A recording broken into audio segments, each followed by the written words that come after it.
गंगा की लहरों पर एक बार फिर इतिहास तैरने को तैयार है।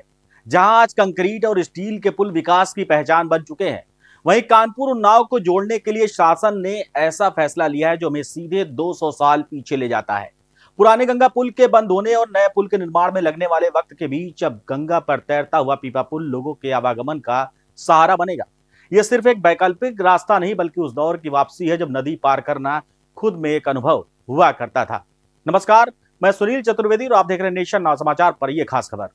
पुराने गंगा पुल के बंद होने से कानपुर और उन्नाव के बीच संपर्क टूटने की आशंका थी।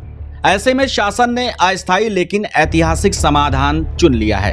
लोक निर्माण विभाग अब शुक्लागंज से पुराने गंगा पुल के पास लगभग 550 मीटर लंबा पीपा पुल बनाएगा।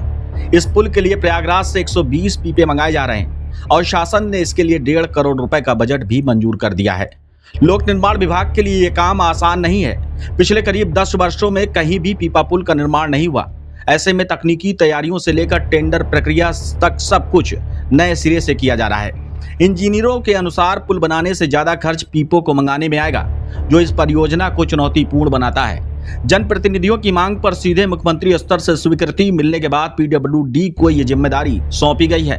2 महीने के भीतर पुल को तैयार करने का लक्ष्य रखा गया है, ताकि नए पुल के निर्माण तक लोगों को आवागमन में परेशानी न हो।